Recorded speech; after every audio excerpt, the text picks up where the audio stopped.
खबरों की। ईरान ने फिर किया है F-31 जेट मार गिराने का दावा। F-35 के साथ इजरायली ड्रोन भी ढेर करने का दावा किया गया है ईरान की तरफ से।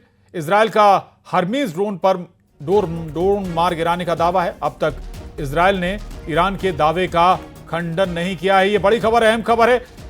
इजरायल और ईरान युद्ध से जुड़ी हुई इस वक्त ये बड़ी खबर। ईरान ने एक बार फिर से F-35 जेट मार गिराने का दावा किया है। F-35 के साथ इजरायली ड्रोन भी ढेर करने का दावा ईरान की तरफ से किया गया। दरअसल दोनों एक दूसरे पर ताबड़तोड़ हमले कर रहे हैं। एक तरफ इजरायल लगातार मिसाइलें बरसा रहा है और न केवल मिसाइलें बल्कि फाइटर जेट भी लगातार हमले कर रहे हैं ईरान पर। दूसरी तरफ ईरान की तरफ से भी मिसाइलों से टारगेट किया जा रहा है इजरायल के महत्वपूर्ण ठिकानों। तो ईरान के सुप्रीम लीडर खामनेई के जंग के ऐलान के बाद इजरायल ने अपने हमले तेज कर दिए हैं। आईडीएफ ने ईरान के सैन्य ठिकानों पर फिर एक बार एयर स्ट्राइक कर दी। इजरायल की एयरफोर्स ने ईरान के 12 मिसाइल ठिकानों को निशाना बनाया है। वहीं युद्ध के बीच तेहरान में भगदड़ मच गई है। तेहरान से लोग अपनी जान बचाने के लिए दूसरे शहरों की तरफ रुख कर रहे हैं। दूसरी तरफ ईरान ने इजरायल पर पलटवार करते हुए मिसाइल और रॉकेटों की बौछार कर दी, जिसमें से कई मिसाइलों को आयरन डोम ने आसमान में ही ढेर कर दिया। वहीं कई मिसाइलों ने तेल अवीव और हाइफा शहर में तबाही मचा दी। इजरायल के मुताबिक ईरान अब तक 440 से ज्यादा मिसाइलें दाग चुका है, जिसमें 24 इजरायली लोगों की जान चली गई और 1300 से ज्यादा लोग घायल हुए हैं। ये तस्वीरें आपके टीवी स्क्रीन पर ईरान इजरायल युद्ध से जुड़ी हुई एक दूसरे पर पलटवार की तस्वीरें। और इजरायल ने तेहरान पर भीषण हमला शुरू कर दिया है। तेहरान पर मिसाइलों की बौछार हो रही है। उधर डोनाल्ड ट्रंप ने धमकी दे डाली है कि ईरान के साथ अब युद्ध समझौता नहीं होगा। ट्रंप ने कहा है कि ईरान के एटमी अड्डे की तबाही तक युद्ध चलता रहेगा। लेकिन बड़ी वार्निंग नेतन्याहू की तरफ से आई है, जिनके टारगेट पर अब ईरान के सर्वोच्च नेता अली खामनेई नजर आ रहे हैं।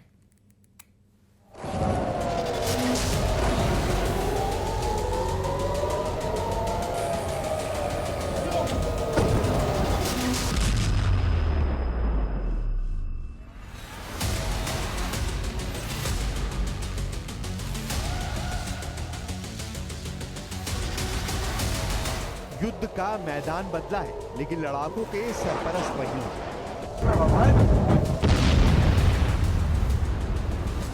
हथियार उन्हीं के हैं, तबाही की जगह भर बदली है।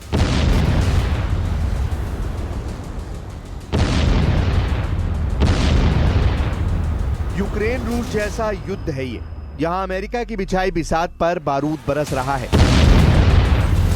इजराइल ने ईरान में घुसकर तबाही मचा रखी है। सुपर पावर और ज्यादा विनाशकारी तबाही की गारंटी ले रहा है।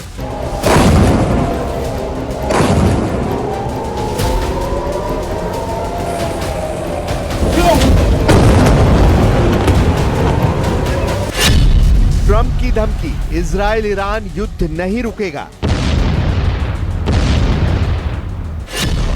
नेतन्याहू की चेतावनी, खामनेई के खात्मे तक युद्ध चलेगा। G7 का संयुक्त बयान, आतंक गढ़ है ईरान। पुतिन की एंट्री ने पलटा खाड़ी युद्ध।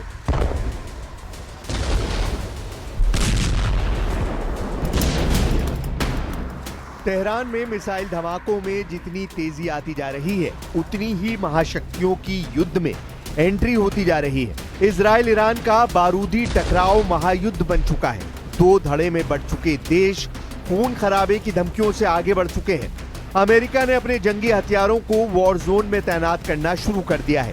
ट्रंप ने कनाडा में हो रहे G7 शिखर सम्मेलन से उल्टे पांव अमेरिका लौटने का फैसला कर पूरी दुनिया को चौंका दिया है। कनाडा से वापस लौटते हुए ट्रंप ने जो धमकी दी, उसने साफ कर दिया कि ईरान युद्ध में बहुत बड़े झटके झेलने वाला है।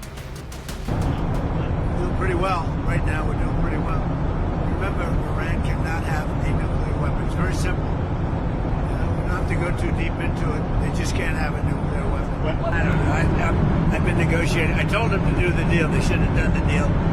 Their cities have been blown to pieces. They've lost a lot of people. They should have done the deal. I told them do the deal. So I don't know. I'm not too much in a mood to negotiate. Trump का mission Iran के atom bomb के खात्मे का है। Netanyahu का मकसद Iran के supreme leader के सफाए का है।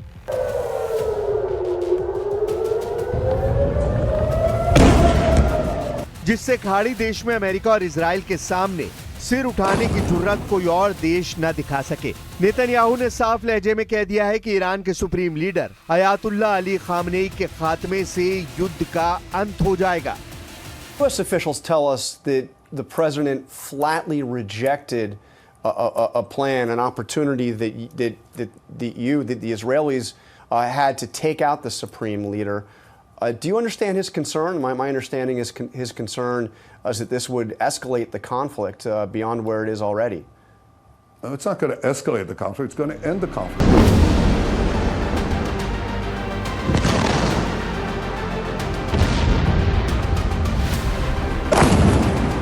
इजराइल ने ऐलान कर दिया, यह ऐलान युद्ध को एटमी घमासान बनाने जा रहा है, क्योंकि इजराइल ने जो तय किया वो होकर रहता है।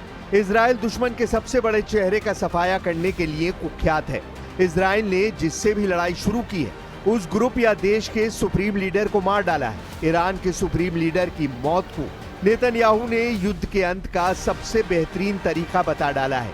तो नाम गिनते जाइए, चेहरे पहचानते जाइए। इजराइल के दुश्मनों का खात्मा कैसे कैसे हुआ, कहां कहां हुआ, नेतन्याहू का सबसे बड़ा मिशन कैसे पॉसिबल होगा, इसे भी जानेंगे। इजराइल का पहला दुश्मन हमास का चीफ इस्माइल हानिया। इजराइल ने उसे ईरान की राजधानी तेहरान में बम धमाके में उड़ाया।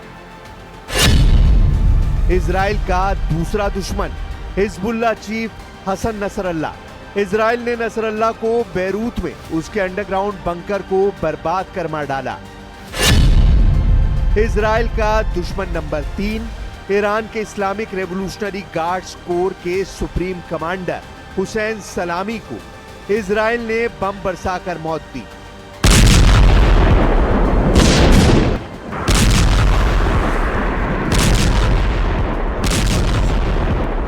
इजराइल दुश्मन के नाम के ऐलान भर का मौका देता है। दुश्मन ने अपना चेहरा चुना, उसके बाद उसकी मौत इजराइल तय करता है। लेकिन अली खामनेई किसी लड़ाका ग्रुप के लीडर नहीं, वो ईरान के सर्वोच्च लीडर हैं, जिनके लिए ईरान का बच्चा बच्चा जान दांव पर लगाने के लिए तैयार है। पूरा ईरान अपने सुप्रीम लीडर की एक आवाज पर उठ खड़ा होता है। वैसे भी सुप्रीम लीडर की जान को खतरे में देखते हुए ईरान ने उन्हें सेफ हाउस में शिफ्ट कर दिया है। खामनेई ऐसे सीक्रेट बंकर में पहुंचा दिए गए हैं जहां हमला करना आसान नहीं है। लेकिन इजराइल और अमेरिका बार बार ये दोहरा रहे हैं कि ईरान के लिए सरप्राइज अभी आना है। अगले 3 से 4 दिन के अंदर ये सरप्राइज देखने को मिल सकता है।